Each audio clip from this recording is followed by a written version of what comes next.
Good evening, you guys. So I just finished a live and Sally's back here saying hi. Before I go to bed, I'm wiped out from this live and letting God use me with it. And before I go to bed, I just feel like I have to address this. And that is that if we call ourselves Christians, if we believe that we are true Christ followers, then we know that we lost one of our own yesterday. Whether you agree or disagree, whether you liked him or you didn't like him, he was standing on scripture and he was sharing the truth of Jesus Christ and trying to do that to the best of his ability. And he allowed Jesus to use him. He allowed himself to be taken. He put himself in a position.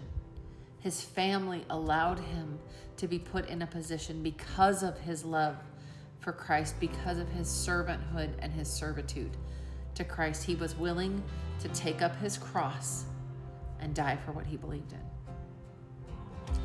And if we call ourselves Christians, that is the price. We have to also be willing to do those things, not just, our discomfort, just some troubles, what we call trials that are really just inconveniences. There are people every single day going through the same things. And we are minimizing the sacrifices that these people are making, the sacrifices that their families are making by comparing our troubles to their sacrifices. We are at war.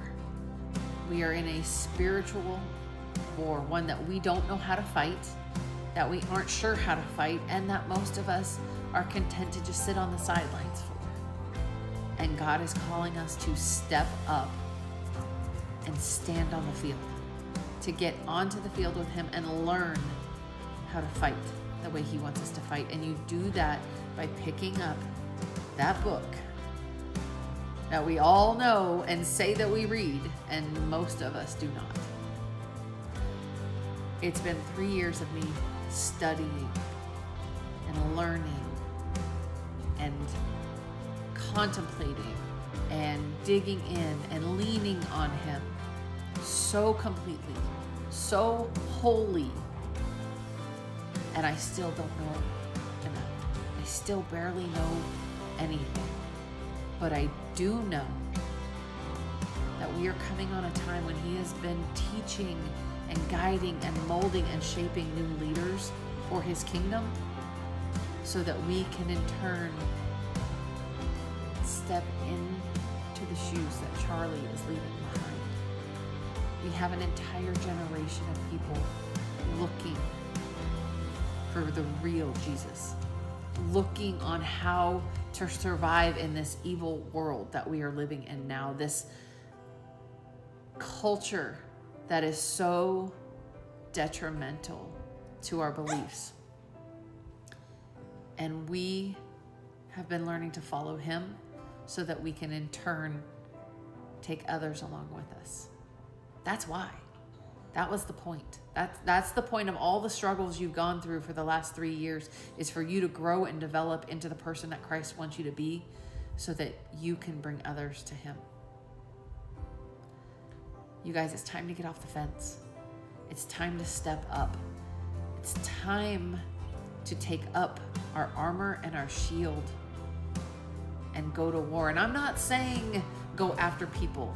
I'm not saying fight the people who are being gross and evil.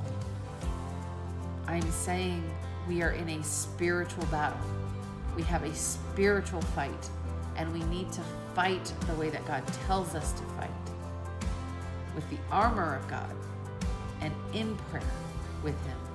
We need to stand behind our general and let him teach us how to fight.